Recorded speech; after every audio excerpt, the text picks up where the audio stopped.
नमस्कार, मैं डॉक्टर कविता स्वागत करती हूँ आप सभी का संस्कृत शाला में। और आज की इस कक्षा में हम सीखेंगे भास्वती द्वितीय भाग का तीसरा पाठ यानी कि मातुराज्ञा गरीयसी, जो कि भास के प्रतिमा नाटक से लिया गया है। ये एक नाट्यांश है और इसके साथ ही मैं आप लोगों को एक और सूचना देना चाहूंगी कि ये जो है भास्वती का तीसरा पाठ एक क्रम में प्रस्तुत किया जा रहा है, यानी कि इससे पहले हम पहला और दूसरा पाठ जो है वो वीडियोस के रूप में डाल चुके हैं। आप उसे संस्कृत शाला चैनल के माध्यम से देख सकते हैं।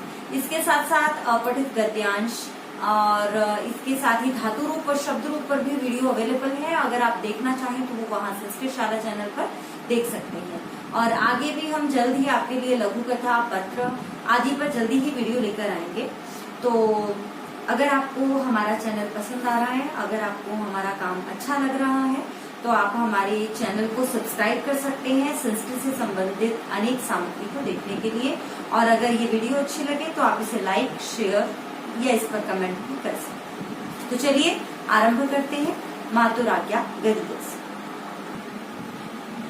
तीसरा पाठ तृतीय पाठ मातुराज्ञा गरीयसी। देखिए, भारतीय संस्कृति जो है वो माता पिता और गुरु को देवता की तरह मानती है, देवता की तरह पूजनीय मानती है। और इस पाठ के माध्यम से जो भास, महाकवि भास है, उनके प्रतिमा नाटक से लिया गया है यह पाठ। और यहाँ पर यही बताया गया है कि यद्यपि राम की माता कैकेयी ने, वे माता हैं राम की जो कैकेयी हैं, उन्होंने राम को वनवास दे दिया था। 14 वर्षों का वनवास वो कैकेयी के वचनों के कारण दिया गया था। लेकिन राम जो है वो, उनकी निष्ठा इतनी है अपनी माता के प्रति, इतनी आदर भावना है कि वो हर स्थिति में कैकेयी को ही सही ठहराते हैं। और इसीलिए पाठ का नाम जो है वो इसी विषय पर है, मातुराज्ञा गरीयसी। तो चलिए आरंभ करते हैं पाठ मातुराज्ञा गरीयसी, और जिसका अर्थ है मातुः आज्ञा, यानी कि माता की आज्ञा गरीयसी सर्वश्रेष्ठ है। और गरीयसी का एक अर्थ होता है हितकारिणी है। माँ की आज्ञा कभी भी किसी के नुकसान में नहीं हो सकती। तो मातुराज्ञा गरीयसी, माता की आज्ञा सर्वश्रेष्ठ है, ये इस पाठ की हिंदी बनती है। नाटक आरंभ होता है प्रवेश करके। देखिए, नाटक हमेशा किसी सीन से, किसी दृश्य से आरंभ होता है। तो यहाँ क्या सीन है, चलिए समझते हैं, पढ़ते हैं और समझते हैं। प्रवेश करके कांचुकी, यह कांचुकी, यहाँ पर कंचुकी है। कंचुकी एक पात्र होता है जो कि महल में रहता है और जिसका जो मुख्य काम होता है वो संदेशे पहुंचाना होता है। और परित्रायताम कुमारः, कंचुकी कहता है परित्रायताम कुमारः, हे कुमार, हे राजकुमार, परित्रायताम रक्षा करो, परित्रायताम रक्षा करो, हे कुमार रक्षा करो, रक्षा करो। रामः, यहाँ पर राम कहते हैं आर्य कह परित्रातव्यः, हे आर्य किसकी रक्षा करनी है, किसकी रक्षा करनी है यहाँ। कंचुकी, यह कंचुकी कहते हैं महाराज, महाराज।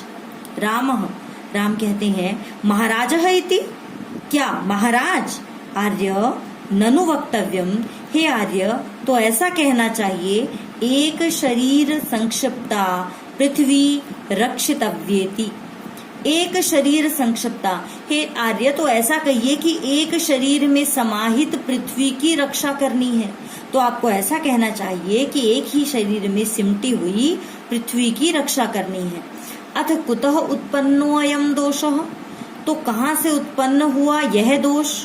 उत्पन्नः अयम दोषः, तो कहाँ से उत्पन्न हुआ यह दोष। तो कंचुकी, यह कंचुकी कहता है स्वजनात्, अपने ही किसी व्यक्ति से।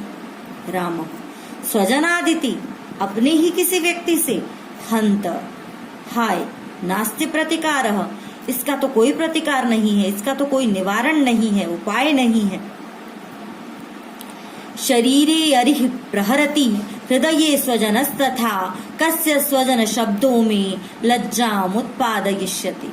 यहाँ पर राम कहते हैं अन्वय के लिए, देखिए बेटा, मैंने यहाँ पर जो है वो 1 2 3 लगाकर व्यवस्था बनाई है। और अन्वय अगर हम सीधी सी भाषा में कहें, अन्वय यानी कि हिंदी के तरीके से संस्कृत को लगाना, जिसमें विशेषण पद सारे जो है वो विशेष्य से आगे आ जाते हैं। विशेषण विशेष्य की ज्यादा बात ना करते हुए मैं सीधे अन्वय पर आती हूँ। अरिहि शत्रु, शरीरे प्रहरति, शरीर पर प्रहार करता है। जैसे शत्रु शरीर पर प्रहार करता है, आप चाहे तो आगे यथा जोड़ सकते हैं। जैसे शत्रु शरीर पर प्रहार करता है, क्रिया हमेशा अंत में रहती है। तथा उसी प्रकार स्वजन हृदये, उसी प्रकार स्वजन जो है, जो अपना व्यक्ति जो है वह हृदय पर प्रहार करता है, वैसे ही अपना व्यक्ति हृदय पर प्रहार करता है। और कस्य स्वजन शब्द, तो आज किसका अपना शब्द, यानी कि आज कौन सा अपना शब्द, मैं लज्जाम उत्पादयिष्यति, मेरी लज्जा को उत्पन्न करेगा। यहाँ पर राम कहते हैं कि आज ऐसा कौन सा स्वजन शब्द है, यानी कि आज ऐसा कौन सा अपना है जिसके कारण मुझे लज्जा उत्पन्न होगी, यानी कि मुझे लज्जित होना पड़ेगा। तो कंचुकी, यह कंचुकी कहते हैं तत्र भवत्याः कैकेय्याः। देखिए यहाँ पर तत्र भवती तत्र भवत्याः यह शब्द प्रयोग किया गया है। तो यहाँ पर आपका कैकेयिका के बजाय ये जो तत्र भवत्याः शब्द है, तत्र भवती तत्र भवान, ये संस्कृत साहित्य में सम्मान के लिए प्रयोग किया जाता है। तो इसका अर्थ होगा सम्माननीय कैकेयिका। तो यहाँ पर कंचुकी कहते हैं कि सम्माननीय कैकेयिका स्वजन शब्द आज जो है वो आपको लज्जित करेगा। तो श्री राम कहते हैं कि मम्बायाः, क्या माता का, तेन ही उदरकेण गुणेन नात्र भवितव्यम। यदि माता का है तो तेन, तो उसे, तो यानी कि वह जो आदेश है या वह जो स्वजन शब्द है या जो भी निर्णय लिया गया है वह उदरकेण गुणेन अत्र भवितव्यम, वह तो शुभ परिणाम वाला, अच्छे परिणाम वाला, उदरकेण अर्थात अच्छे परिणाम वाला, गुणेन गुण से युक्त, अत्र भवितव्यम उसे तो होना चाहिए। यदि यह माता के द्वारा कोई निर्णय ऐसा लिया गया है तो वह तो किसी शुभ परिणाम वाला ही होगा। कंचुकी, यह तो कंचुकी कहता है कथमिव, किस प्रकार, वो कैसे। रामः, राम कहते हैं श्रूयताम, सुनिए, यस्याः शक्र समो भर्ता मया पुत्रवती चया फले कस्मिन् स्पृहा तस्या येन कार्यं करिष्यति।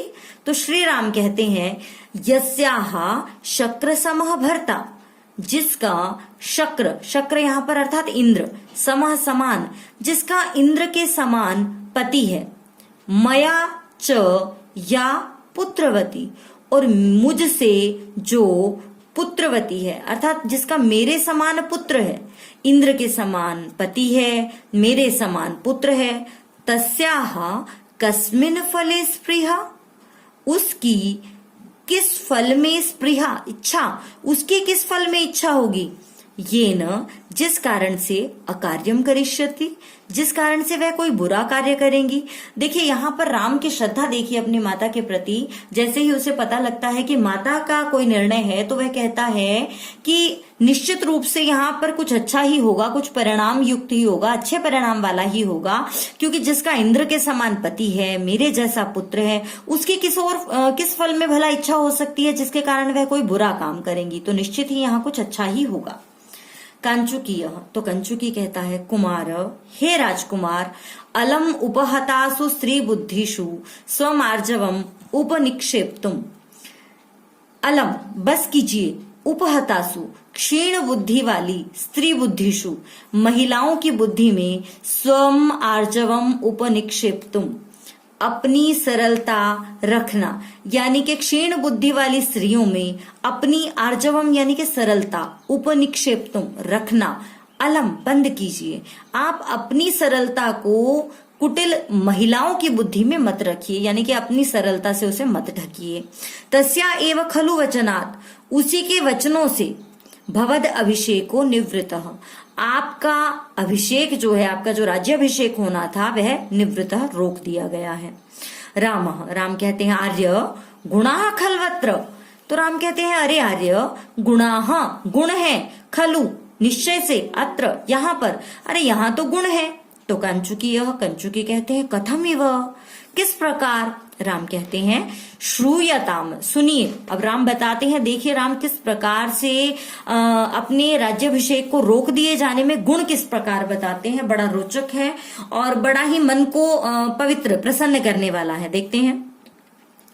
वनगमन निवृत्तिः पार्थिवस्यैव तावन् मम पितृपर्वत्ता बालभावः स एव नव नृपति विमर्शे नास्ति शंका प्रजानाम अथ च न परिभोगैर्वंचिता भ्रातरों में। यहाँ पर कई गुण गिनवाए हैं, एक एक करके देखते हैं। तावन, देखिए एक लिखा है, मतलब यह पहले नंबर पर आएगा। तावन तो पार्थिवस्य वन गमन निवृत्ति एव, तो पार्थिव अर्थात राजा की वन गमन निवृत्ति, राजा के वन गमन निवृत्ति हो गई है, अर्थात अब राजा को वन में नहीं जाना होगा, यह निश्चित है।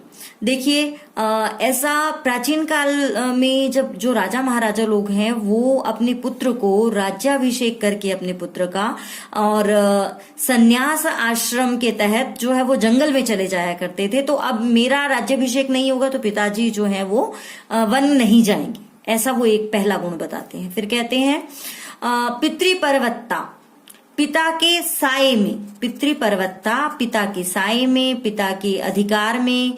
मम बाल भाव, और मेरा बचपन, मम मेरा, बाल भाव बचपना, स एव वैसा ही रह जाएगा, और पिता के साये में मेरा बचपन भी तो वैसा का वैसा रह जाएगा। और फिर कहते हैं नव नृपति विमर्शे, नए राजा के विषय में प्रजा नाम शंका नास्ति, प्रजा की कोई भी शंका नहीं होगी। अथ च, और भी मे भ्रातरः मेरे भाई परिभोगैः न वंचिता, भोगों से, जो राज्य के भोग हैं उनसे वंचित नहीं होंगे। देखिए राज्य से तो जब राम राजा बन जाएंगे तब भी वंचित नहीं होंगे, लेकिन यहाँ राम जो है वो शायद यह कहना चाहते हैं कि मैं एक राजा की तरह रहूंगा और मेरे भाई जो है वो राजकुमार की तरह या सहायक की तरह रहेंगे, तो वो कहीं ना कहीं मेरे तरह उनका अधिकार नहीं होगा, तो हम सभी समान अधिकार में रहेंगे, तो इसलिए वो भी भोगों से वंचित नहीं होंगे। इस प्रकार जो राम है वो गुण बताते हैं कि मेरा जो राज्याभिषेक रोक दिया गया है उसमें बहुत सारे गुण हैं।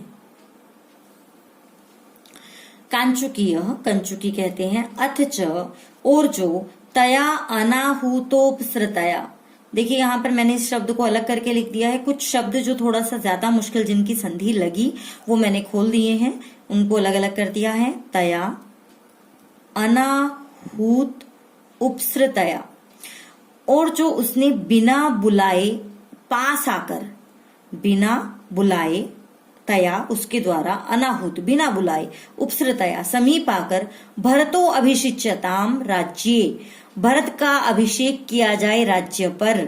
राज्ये, देखिए यहाँ पर राज्ये था, इति उक्तम ऐसा कहा, अत्रप्यलोभः, अलग अलग करेंगे, अत्र अपि अलोभः, तो क्या यहाँ भी उसका अलोभ है, यानी कि यहाँ भी क्या माता कैकेयी का कोई लोभ नहीं है। कंचुकी को गुस्सा आ रहा है, क्रोध आ रहा है, और कंचुकी जो है वो उस क्रोध में भरे हुए क्या कहते हैं कि चलिए ठीक है, ये मैंने आपके गुण मान लिए जो ऊपर आपने गिनवाए, लेकिन क्या ये बताइए कि जो उसने बिना बुलाए, कैकेयी ने जो बिना बुलाए पास आकर भरत का राज्याभिषेक कर दिया जाए, ऐसा जो कहा, क्या यहाँ भी कोई लोभ नहीं है। तो देखिए राम कैसे इस बात को सही सिद्ध करते हैं, चलिए देखते हैं। राम कहते हैं आर्य भवान खल्वस्मत् पक्षपातादेव नार्थम अवेक्षते, तो कहते हैं अरे आर्य, संभवतः यहाँ विसर्ग नहीं है, वो मिसप्रिंट की वजह से है। आर्य, हे आर्य, भवान आप, खलु अस्मत् पक्षपाताद, आप मेरे पक्ष के कारण, आप मेरा पक्ष ज्यादा लेते हैं, मेरे प्रति पक्षपात रखते हैं, इस कारण से न अर्थम अवेक्षते, आप अर्थ को नहीं देख रहे हैं। कुतः, क्योंकि शुल्के विपणितम राज्यम पुत्रार्थे यदि याच्यते तस्यालोभोत्र नास्माकम भ्रातृराज्यापहारिणाम। शुल्के विपणितम राज्यम, शुल्क में पहले से ही विपणित यानी कि दिया हुआ राज्य, पुत्रार्थे यदि याच्यते, और यदि उसने वह पुत्र के लिए मांग लिया। शुल्क में देखिए ऐसा एक कथा है कि विवाह के समय ही राजा दशरथ जो हैं उन्होंने शुल्क के रूप में ये जो राज्य है वो कैकेयी को दे दिया था, यानी कि ऐसी एक निश्चय किया था कि विवाह कैकेयी से जो पुत्र होगा राज्य उसे दिया जाएगा। तो शुल्क में ही जो राज्य पहले से ही उनका है, वह अगर उन्होंने अपने पुत्र के लिए मांगा, तस्या लोभो अत्र तस्या लोभ, क्या यहाँ पर उनका लोभ है, न अस्माकं भ्रातृराज्यापहारिणाम, हमारा नहीं, जो भाई के राज्य का अपहरण करने वाले थे। देखिए यहाँ पर राम फिर से केकई को सही सिद्ध करते हैं कि वह राज्य तो केकई का ही था, और केकई का था इसलिए उनके पुत्र भरत का तो अपने आप हो जाता है। तो यहाँ पर उनका कौन सा लोभ है? क्या उनका लोभ है? यहाँ पर प्रश्न पूछते हैं, हमारा नहीं, जो भाई के राज्य का अपहरण कर रहे थे, यानी कि यहाँ पर उनका तो लोभ है ही नहीं। कंचुकी कहते हैं अथ, और अब राम क्या कहते हैं, अतः परम न मातुः परिवादम श्रोतुम इच्छामि, इसके बाद माता की निंदा सुनना नहीं चाहता, नहीं सुनना चाहता। राम कहते हैं बस बहुत हो गया, अब इससे परे मैं माता की निंदा नहीं सुन सकता, नहीं सुनना चाहता। महाराजस्य वृत्तांतः, अगर महाराज का कोई समाचार है, तावद अभिधीयताम, मैंने अलग अलग किया है शब्द को, महाराज का यदि कोई समाचार है तो अभिधीयताम, बताइए। कंचुकी कहते हैं ततस्तदानीम, और तो फिर शोकादवचनाद राज्ञा हस्तेनैव विसर्जितः किमप्यभिमतं मन्ये मोहं च नृपतिर्गतः। शोकात, शोक के कारण, अवचनात्, कुछ बोल पाने में असमर्थ, राज्ञा, राजा के द्वारा, हस्तेन एव विसर्जितः, मैं हाथ से ही भेज दिया गया, यानी कि मुझे हाथ के इशारे से ही राजा ने भेज दिया। मन्ये, ऐसा मैं मानता हूँ, किमपि अभिमतम, वो कुछ अभिमत था, उन्हें वो कुछ कहना चाहते थे। नृपति ही च, लेकिन राजा, मोहम गतः, मूर्छित हो गए। फिर से देखेंगे, शोकात अवचनात्, शोक के कारण कुछ भी बोल पाने में असमर्थ राजा ने मुझे हाथ के इशारे से ही भेज दिया। कि मन्ये, मानता हूँ, या ऐसा मैं समझता हूँ, किम अपि अभिमतम, वो कुछ कहना चाहते थे। नृपति ही च, लेकिन राजा, मोहम गतः, मूर्छित हो गए।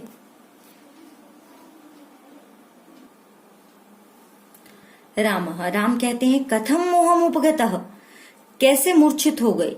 नेपथ्य, तभी पर्दे के पीछे से आवाज आती है, कथम कथम मोहम उपगता इति, अरे कैसे कैसे मूर्छित हो गए। यदि न सहसे राज्ञो मोहम धनुः स्पृश मादयाम, यदि नहीं सहन कर सकते राजा की मूर्छा, अर्थात यदि राजा की मूर्छा को नहीं सहन कर सकते, धनुः स्पृश, तो धनुष धारण करो, मादयाम, दया को नहीं। ये पर्दे के पीछे से आवाज आती है। राम आकर्ण्य, सुनकर, पुरतो विलोक्य, और सामने देखकर, पुरतः यानी के सामने, सुनकर और सामने देखकर, अक्षोभ्य क्षोभितः केन लक्ष्मणो धैर्य सागरः येन रुष्टेन पश्यामि शता किरणमिवाग्रतः। तो यहाँ पर राम क्या कहते हैं, अक्षोभ्य, जो क्रोधित करने योग्य नहीं है, यानी कि अत्यंत शांत रहने वाले, धैर्य सागर, धैर्य के सागर, लक्ष्मण केन क्षोभितः, लक्ष्मण को किसने क्रोधित कर दिया। शांत रहने वाले, धैर्य के सागर लक्ष्मण को किसने क्रोधित कर दिया। ये न रुष्टेन, जिनके रुष्ट होने से, अर्थात लक्ष्मण के क्रोधित होने से, अग्रतः, अपने सामने, शत आकीर्णमिव पश्यामि, अपने सामने सैकड़ों को देख रहा हूं।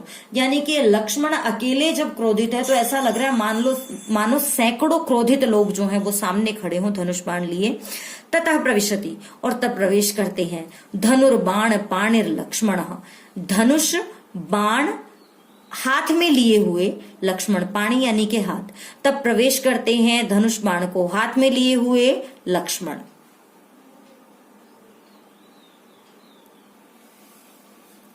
लक्ष्मण कहते हैं सक्रोधम, गुस्से के साथ, कथम कथम मोहम उपगता इति, कैसे कैसे मूर्छित हो गए, अर्थात कैसे मूर्छित हो गए। यदि न सहसे राज्ञो मोहम धनुः स्पृशा मादयाम स्वजन निभृतः सर्वोप्येवं मृदुः परिभूयते अथ न रुचितम मुंचत्वं मामहं कृत निश्चयो युवती रहितम लोकम कर्तुम यतश्च छलिता वयम। देखिए अब लक्ष्मण जो है वो बहुत गुस्से में है, और देखिए लक्ष्मण जो है रामायण में प्रसिद्ध है अपने क्रोध के कारण। तो वो क्या कहते हैं, आइए देखते हैं। यदि न सहसे राज्ञो मोहम, अन्वय करेंगे, यदि राज्ञः मोहम न सहसे, मैंने अन्वय के लिए ऊपर लिख दिया है, आप इसका स्क्रीनशॉट लेके अन्वय कर सकते हैं, और समझना ज्यादा जरूरी है, अभी आप समझ सकते हैं। यदि आप राज्ञा मोहम, राजा की मूर्छा को न सहसे, नहीं बर्दाश्त कर सकते, नहीं सहन कर सकते, धनु स्पृश, तो धनुष का स्पर्श करो, स्पर्श करो अर्थात धारण करो, तो धनुष धारण करो। माँ दयाम, दया को धारण मत करो। अगर आपको क्रोध आ रहा है, आप राजा की मूर्छा को नहीं सहन कर पा रहे हो, तो धनुष धारण करो, दया को नहीं। स्वजन निभृतः, अपने लोगों के लिए जो विनम्र होता है, मृदु, ऐसा जो कोमल विनय युक्त होता है, ऐसा कोमल व्यक्ति, सर्वः अपि एवं, सभी जगह या सभी के द्वारा एवं इसी प्रकार ही परिभूयते, अपमानित होता है। अर्थात सदा विनम्रता जो है वो सही नहीं है, ऐसा लक्ष्मण कहते हैं। अथ न रुचितम, और यदि आपको अच्छा नहीं लगता, धनुष धारण करना उन्होंने कहा ना पहले कि धनुष धारण करो। अथ न रुचितम, और यदि आपको अच्छा नहीं लगता, त्वम माम मुंच, तो तुम माम मुंच, मुझे छोड़ दीजिए। अहम, मैं, लोकम युवती रहितम, इस लोक को, इस संसार को, युवती रहितम, स्त्रियों से रहित, कृत निश्चय, कर्तुम कृत निश्चय, करने के लिए निश्चय कर लिया है। अगर आपको अच्छा नहीं लगता तो आप मुझे छोड़ दीजिए। अहम, क्योंकि मैंने, लोकम युवती रहितम, इस संसार को युवतियों से रहित, स्त्रियों से रहित कर्तुम, करने का, कृत निश्चय, निश्चय कर लिया है। यतः, क्यों, कारण बताता है कि यतः, क्योंकि, वयम छलिताः, क्योंकि हमें छला गया है। और किसने छला है? एक महिला ने छला है, केकई ने छला है। इसलिए वो कहता है क्योंकि हमें एक महिला ने छला है, इसलिए मैंने निश्चय कर लिया है कि मैं इस संसार को महिलाओं से रहित कर दूंगा। तो सीता जी क्या कहती हैं? आर्यपुत्र, हे आर्यपुत्र, रोदितव्य काले, रोने के समय पर, यानी कि ये तो रोने का समय था, सौमित्रिणा, सुमित्रा के पुत्र सुमित्रा नंदन के द्वारा, धनुर्ग्रहितम, धनुष ग्रहण कर लिया गया है। अपूर्वः खल्वस्य आयासः, आयासः अर्थात प्रयास, अपूर्वः अपूर्व है, यानी कि ऐसा पहले तो नहीं देखा गया। आयासः ऐसा प्रयास, अर्थात ये इनका जो क्रोध है वो अपूर्व ही है, अलग ही है, अजीब ही है। राम, राम कहते हैं, सुमित्रा मातः किमिदम, अरे सुमित्रा नंदन, किमिदम, यह क्या है? लक्ष्मण, कथम कथम किमिदम नाम, कथम कैसे, किमिदम नाम, यह क्या है? और यहाँ पर लक्ष्मण कहना चाहते हैं, अरे आप कैसे पूछ सकते हैं कि यह क्या है? तो लक्ष्मण क्या कहते हैं वो बता रहे हैं। क्रम प्राप्ते हृते राज्ये, भुवि शोच्यासने नृपे, इदानीमपि संदेहः, किम क्षमा निर्मनस्विता। लक्ष्मण कहते हैं कि क्रम प्राप्ते, वंश परंपरा से प्राप्त, राज्य हृते, राज्य के हर लिए जाने पर, और नृपे, और राजा के, भुवि शोच्यासने, भुवि अर्थात भूमि पर, शोच्यासने, शोक आसन में लेट जाने पर, आपका जो वंश परंपरा से प्राप्त राज्य है वह हर लिया गया है। राजा जो है वह भूमि पर लेटे हुए हैं, शोक की स्थिति में, अर्थात राजा मूर्छित हैं। इदानीमपि संदेह, क्या आपको अब भी संदेह है? किम क्षमा निर्मनस्विता, क्या क्षमा हृदय से शून्य है? क्या क्षमा में कोई हृदय ही नहीं है? अर्थात हृदय से रहित क्षमा का क्या लाभ? किम क्षमा निर्मनस्विता, हृदय से रहित मनस्विता का, क्षमा का क्या लाभ? राम, राम कहते हैं, सुमित्रा मातः, सुमित्रा नंदन, अस्मद राज्य भ्रंशो, हमारे राज्य से हटाया जाना, यानी कि हमें राज्य से हटाया जाना, भवतः उद्योगम जनयति, आपको क्रोधित कर रहा है। आह अपंडितः खलु भवान, अरे निश्चय से आप नासमझ हैं, आप कितने अधीर हो रहे हैं या आप कितने नासमझ हैं। भरतो वा भवेद राजा, वयम वा ननु तत्समम, यदि तेस्तीन धनुष्लाघा स राजा परिपाल्यताम। तो क्या कहते हैं यहाँ पर राम? भरतो राजा भवेद, भरतो वा राजा भवेद, भरत राजा बने, वयम वा या हम बने, ननु तत्समम, ये दोनों बातें बराबर ही तो हैं। इसमें क्या फर्क पड़ता है कि राजा भरत बने या हम बने, यानी कि राजा राम बने या भरत बने। यदि ते धनुष्लाघा अस्ति, और यदि फिर भी ते तुम्हें धनुष्लाघा, अपने धनुष पर, श्लाघा मतलब अभिमान, अस्ति है, और फिर भी यदि तुम्हें अपने धनुष पर अभिमान है, स राजा परिपाल्यताम, तो जाकर राजा की रक्षा करो। लक्ष्मण कहते हैं न शक्नोमि रोषम धारयितुम। जब राम इतना कहते हैं, वो लक्ष्मण जो है वो राम की साइड ले रहे हैं, राम का पक्ष ले रहे हैं, लेकिन राम जो है वो लक्ष्मण को डांट रहे हैं एक तरह से। तो लक्ष्मण जो है वो उनका क्रोध और बढ़ता जा रहा है। तो वो क्या कहते हैं, न शक्नोमि रोषम धारयितुम, अब मैं और क्रोध बर्दाश्त नहीं कर पा रहा हूं, सहन नहीं कर पा रहा हूं। भवतु भवतु, ठीक है, गच्छामस्तावत, तो जाता हूं, प्रस्थितः, वहां से चला जाता है।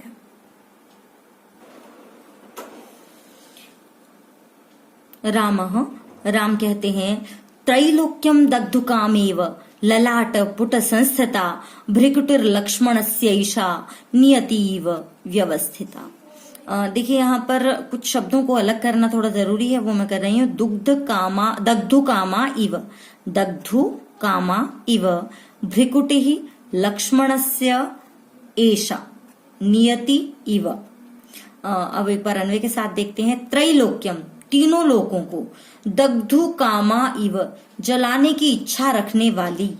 ऐसा लग रहा है यहाँ पर इव जो है वो मानो, इस अर्थ में है, मानो तीनों लोगों को जलाने की इच्छा रखने वाली।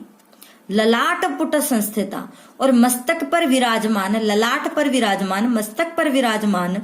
एषा लक्ष्मणस्य भ्रिकुटिः, यह जो लक्ष्मण की भ्रिकुटी है। नियति इव व्यवस्थिता, मानो भाग्य की तरह अटल है। ऐसा लग रहा है मानो आज तो लक्ष्मण तीनों लोगों को जला ही देंगे। देखिए यहाँ पर समझने वाली बात जो है वो है भ्रिकुटी शब्द। भ्रिकुटी जो है वो भौहों की विशेष स्थिति, भौहें तानना, जिसे हम हिंदी भाषा में कह रहे हैं भौहें तन गई। तो यहाँ पर ये वही स्थिति है कि माथे पर जब लकीरें पड़ती हैं गुस्से की, तो वो होता है भ्रिकुटी। तो भ्रिकुटी, लक्ष्मण की भ्रिकुटी आज ऐसी लग रही है, उसके मस्तक पर ऐसे विराजमान हो रही है मानो आज ही तीनों लोगों को जला देगी, और इस प्रकार अटल है जैसे मानो भाग्य। तो सुमित्रा माता, राम कहते हैं अरे सुमित्रा नंदन इतस्तावत, इधर आइए। लक्ष्मण, तो लक्ष्मण यहाँ इतस्तावत, यहाँ तो मतलब यही है कि इधर आइए। लक्ष्मण कहते हैं आर्य अयम अस्मि, आर्य मैं यह, यानी कि मैं ये आया। राम कहते हैं भवतः स्थैर्यम उत्पादयता मयैवम अभिहितम। भवतः, आपके अंदर, स्थैर्यम उत्पादयता, धैर्य उत्पन्न करने के लिए, मया एवं अभिहितम, मैंने ऐसा कहा, मैंने ऐसा इसलिए कहा कि आप थोड़ा सा शांत हो जाएं। उच्यताम इदानीम, अब कहो। तो अब राम उसे थोड़ा सा शांत करते हैं ताकि वो जो उनका गुस्सा है वो थोड़ा शांत हो। क्या कहते हैं, ताते धनुर्न मयि सत्यम अवेक्ष्यमाणे मुंचानी मातरीशरम स्वधनम हरन्त्याम दोषेषु बाह्यम मनुजम भरतम हनानि किम रोषणाय रुचिरम त्रिषु पातकेषु। अब देखिए वो लक्ष्मण से पूछते हैं और बताते भी हैं और कुछ पूछते भी हैं। क्या कहते हैं कि मयि, मुझ में, सत्यम अवेक्ष्यमाणे, सत्य देखने वाले, अर्थात मेरे से संबंधित सत्य को देखने वाले, या मेरे लिए जो दशरथ जी ने ये निर्णय लिया है, पिताजी ने, कि मुझे वन जाना होगा, उन्हें मेरे से संबंधित सत्य को देखना पड़ेगा, क्योंकि कैकेयी माता ने वचन लिया है और रघुवंश प्रसिद्ध है अपना वचन पालन करने के लिए। मुझसे संबंधित सत्य देखने वाले। ताते धनु न, तात पर, पिताजी पर धनु न, धनुष उठाना उचित नहीं है। फिर क्या कहते हैं, स्वधनम हरन्त्याम, अपना धन, हरन्त्याम लेने वाली, हरण करने वाली, यानी कि अपने ही धन को लेने वाली। मातरी, माता पर, शरम मुंचानी, बाण छोड़ूं तो क्या करूं। देखो पिता पर तो जो वो तो मजबूर है, उन पर धनुष उठाना उचित नहीं है। अपने धन का, अपना ही धन जो ले रही है, अपनी ही चीज जो ले रही है, ऐसी माता पर बाण छोड़ूं।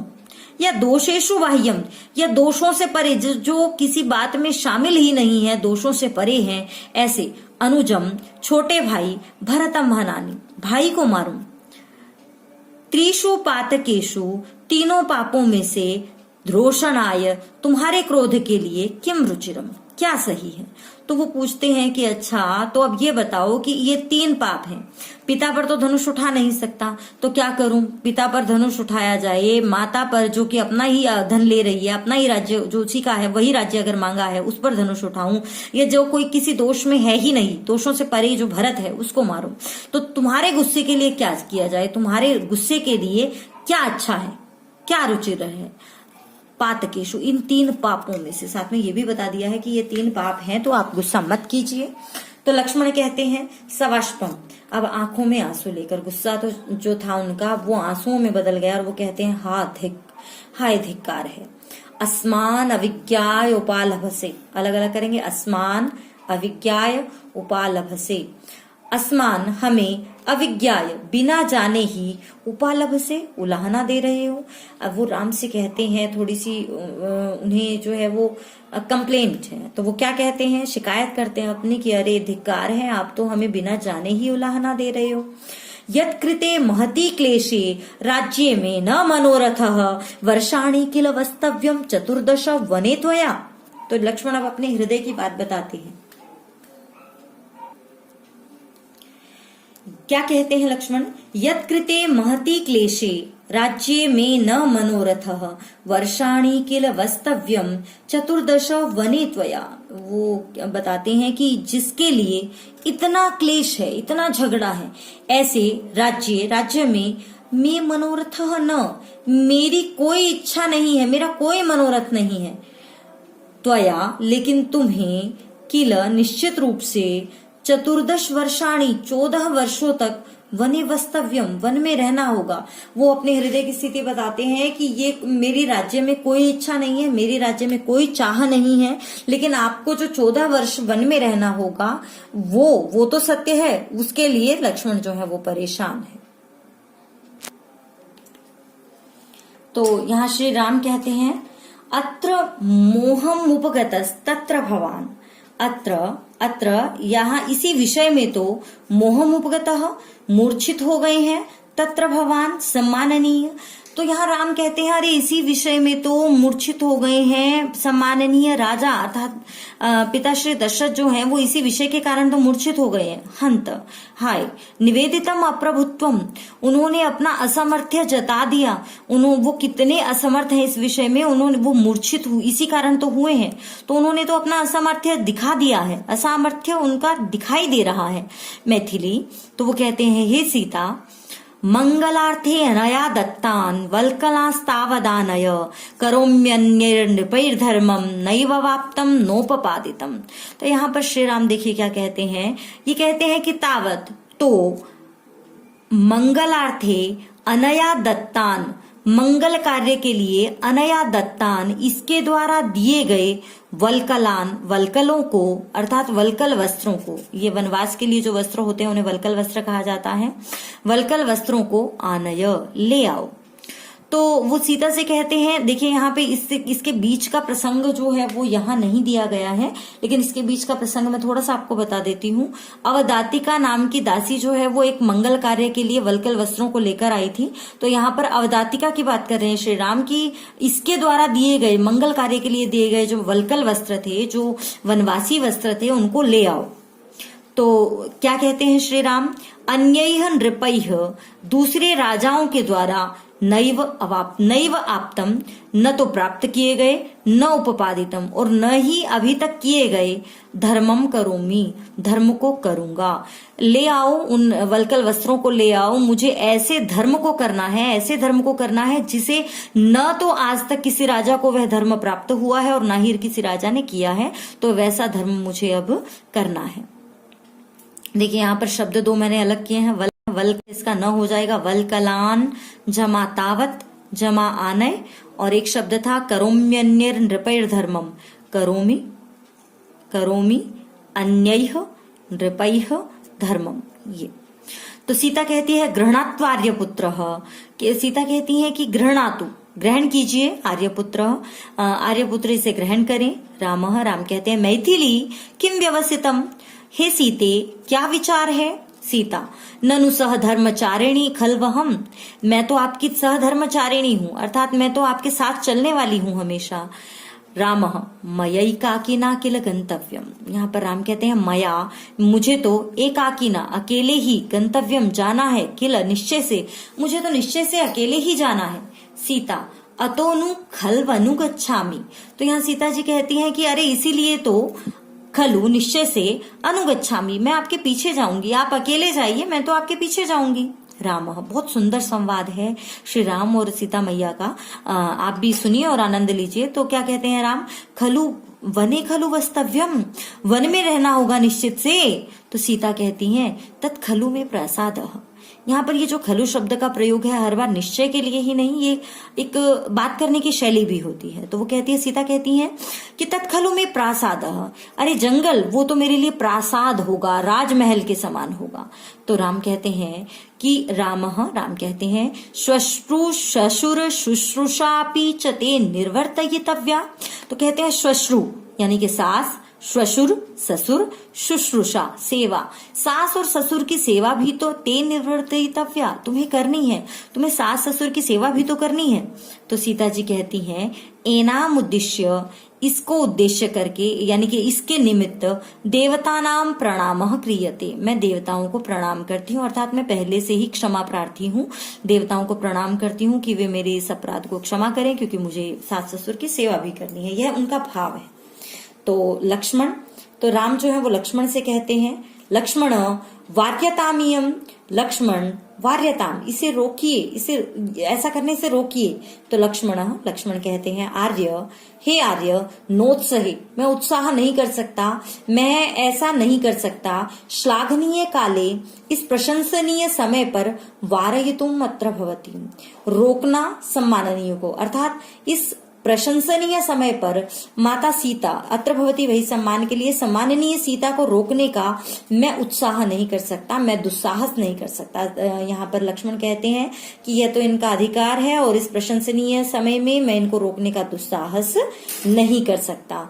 तो ये जो पाठ है इसमें हर स्थिति में जो श्री राम हैं वो सिद्ध करते हैं कि माता की आज्ञा सर्वदा सही ही होती है। तो चलिए अब करते हैं इस पाठ का अभ्यास। पहला ही प्रश्न है एक पदेन उत्तरतः, जैसा कि आपके पेपर में भी आता है, प्रश्न पत्र में रहता है ये प्रश्न। तो यहाँ पर अगर आपने पाठ को अच्छे से समझा है तो आप इन प्रश्नों का उत्तर बड़े आराम से दे सकते हैं। एक बार देखते हैं, आप इसका स्क्रीनशॉट ले सकते हैं जिसके लिए आपको अभ्यास करने में सरलता हो। तो पहला प्रश्न है एक पदेन उत्तरतः, एक शरीर संक्षिप्ता का रक्षितव्या, शरीरे कह प्रहरति, शरीर पर कौन प्रहार करता है, एक शरीर में समाहित किसकी रक्षा करनी है। वैसे मुझे अब हिंदी बताने की आवश्यकता होनी नहीं चाहिए। स्वजन कुत्र प्रहरति, अपना जन जो है वो कहाँ प्रहार करता है। कैकय्याः भर्ता केन समः आसीत, कैकेयी का पति किसके समान था। कह मातुः परिवादुम श्रोतुम न इच्छति, कौन माता की निंदा सुनना नहीं चाहता। केन लोकम युवती रहितम कर्तुम निश्चयः कृतः, किसने संसार को स्त्रियों से रहित करने का निश्चय कर लिया है। प्रतिमा नाटकस्य रचयिता कह, प्रतिमा नाटक का रचयिता कौन है। और फिर है पूर्ण वाक्येन उत्तरतः, पूर्ण वाक्येन उत्तरतः में पहला प्रश्न है रामस्य अभिषेकः कथम निवृत्तः। यहाँ पर आपको पूरी लाइन में उत्तर देना है।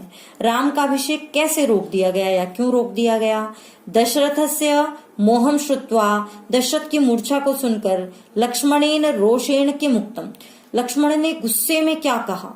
लक्ष्मणेन किम कर्तुम निश्चयः कृतः, लक्ष्मण ने क्या करने का निश्चय किया है। रामेण त्रीणि पातकानि कानि उक्तानि, राम ने 3 पाप कौन से कहे हैं। रामः लक्ष्मणस्य रोषम कथम प्रतिपादयति, राम जो है वो लक्ष्मण के रोष को कैसे प्रतिपादित करते हैं, क्रोध को कैसे प्रतिपादित करते हैं। तीसरा प्रश्न, यहाँ पर आपका रेखांकित पदों को आधार बनाकर प्रश्न निर्माण करना है और प्रश्न निर्माण का वही तरीका, जैसा प्रश्न वैसा उत्तर। मया एकाकिना गंतव्यम, मुझे अकेले जाना है, इनका प्रश्न बनाना है आपको, जो आप 6ठी कक्षा से करते आ रहे हैं। दोषेषु बाह्यम अनुजम भरतम हनानी, राज्ञा हस्तेन एव विसर्जितः, पार्थिवस्य वनगमन निवृत्तिः भविष्यति, शरीरे अरिहि प्रहरति। और उसके बाद जो अगला प्रश्न है वो है अधोलिखितेषु संवादेषु कह कम प्रति कथयति इति लिखिता, यानी कि ये जो नीचे संवाद दिए गए हैं, लाइन दी गई है, इसमें आपको बताना है कि कौन कहता है और किसको कहता है। पहला है एक शरीर संक्षिप्ता पृथ्वी रक्षितव्या, अगला है अलम उपहस्तासु स्त्री बुद्धिषु स्वमार्जवम उपनिक्षेपितुम। देखिए प्रश्न कह में है तो उत्तर आपका जैसा प्रश्न वैसा उत्तर, और कम में है तो वही बात, जैसा प्रश्न वैसा उत्तर। तो एक शरीर संक्षिप्ता पृथ्वी रक्षितव्या, तो ऐसा कहिए कि एक शरीर में समाहित पृथ्वी की रक्षा करनी है। ये वाक्य किसने कहा था, किससे कहा था, ये आप देखकर लिखेंगे। इसी का अगला प्रश्न देखते हैं। अगला है नव नृपति विमर्शे नास्ति शंका प्रजानाम रोदितव्ये काले सौमित्रिणा धनुर्ग्रहीतम। ये बात किसने किससे कही? न शक्नोमि रोषम धारयितुम एनामुद्दिश्य देवतानां प्रणामः क्रियते यत्कृते महति क्लेशे राज्ये मे न मनोरथः। और फिर अगला प्रश्न है, बड़ा ही रोचक प्रश्न है। पाठमाश्रित्य रामस्य लक्ष्मणस्य च चारित्रिक वैशिष्ट्यम हिंदी अंग्रेजी संस्कृत भाषया लिखत। पाठ को आधार बनाकर आपको राम और लक्ष्मण की चरित्र की विशेषताएं लिखनी है। आप किसी भी भाषा का प्रयोग कर सकते हैं, हिंदी, अंग्रेजी या संस्कृत। बेटा ये प्रश्न आप बेशक से न लिखें, लेकिन राम और लक्ष्मण के चरित्र की विशेषताएं एक बार अपने दिमाग में जरूर लाएं, सोचें जरूर कि राम और लक्ष्मण के चरित्र की कौन सी विशेषताएं थी, क्योंकि दोनों का ही बड़ा अलग व्यक्तित्व है। फिर है पाठा चित्वा अव्यय पदानि लिखत। पाठ से आपको अव्यय पद चुनने हैं। अव्यय पदों पर एक अलग से कक्षा रहेगी, वो जल्द ही आपके लिए लेकर आएंगे। और अव्यय पद जो कभी नहीं बदलते हैं, जैसे ननु, तत्र, अत्र, यत्र, तो ऐसे आपको पाठ से छांटने हैं। फिर है अधोलिखितेषु पदेषु प्रकृति प्रत्ययों पृथक कृत्वा लिखत। यहाँ पर नीचे आपको प्रत्ययों से युक्त पद दिए हुए हैं, इसमें आपको प्रकृति प्रत्यय यानी कि धातु, उपसर्ग धातु प्रत्यय अलग करना है। ठीक है, तो ये आपको अलग अलग करना है। जैसे परि, त्राण, तव्यत, एक को मैं अलग करके दिखा रही हूँ, इनको आपको सबको अलग अलग करना है। तुमुन प्रत्यय, कृतव प्रत्यय, कृतव प्रत्यय, ये प्रत्ययों पर भी हम विशेष कक्षा रखेंगे। आगे चलते हैं। प्रश्न 8, अधोलिखितानां पदानां संस्कृत वाक्येषु प्रयोगः करणीयः।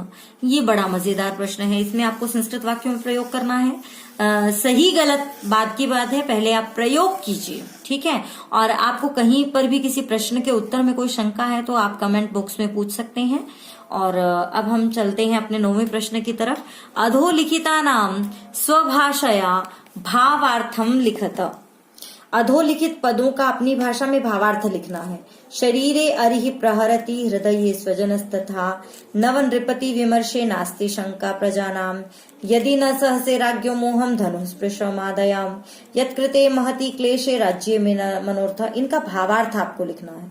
और उसके बाद है संधि विच्छेद करना है। इसमें ये पद दिए गए हैं संधि विच्छेद के लिए।